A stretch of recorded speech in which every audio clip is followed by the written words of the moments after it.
Magandang hapon po mga kabiyahidor. So, na-stress na ba kayo sa social media ngayon? Talagang nakakaingit mga kabiyahidor ang napanood natin sa social media. Yung mga limpak-limpak na mga pera, ilang bundle, grabe, dami. Grabe, no? Galing yan sa mga buwis ng tao, mga tax ng mga tao, galing ng taong bayan yan lahat. Pero ang napakinabang, sila lang naghati-hati, congressman, DPWH, contractor, yun pinaghati-hatian nila, ang dami. So yan ang resulta kabiyahidor.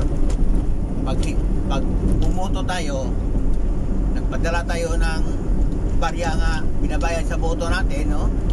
Kung sino man dyan ang nagbabayad ng boto nila, barya lang yan.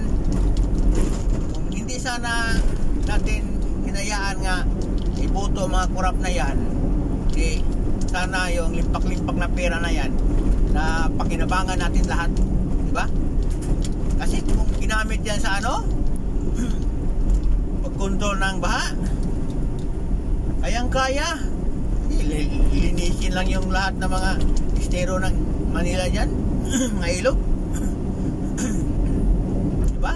Ayusin yung mga dyan, flood control na yan.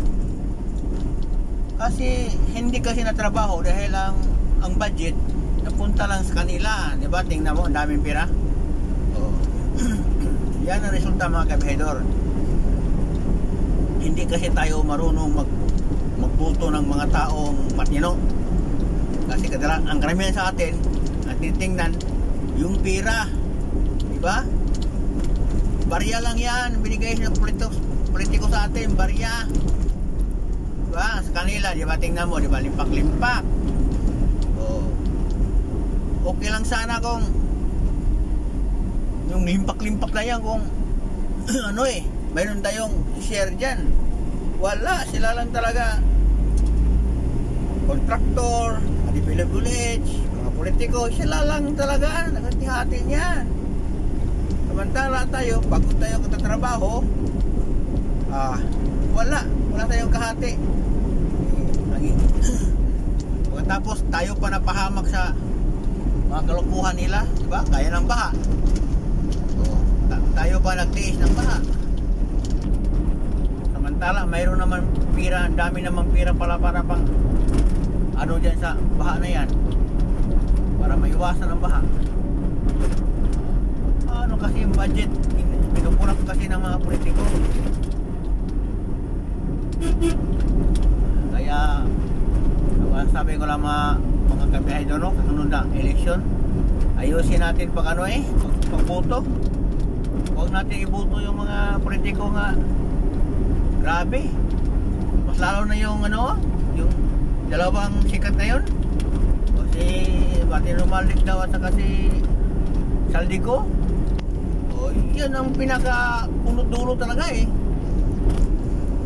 Bukod sa pinaka-punot dulo yan pa ang pinakamalaking nakulimbat. Diba? Mayroon pang mga dagdag bawas. Dagdag bawas talaga kay budget, dagdagan, diba?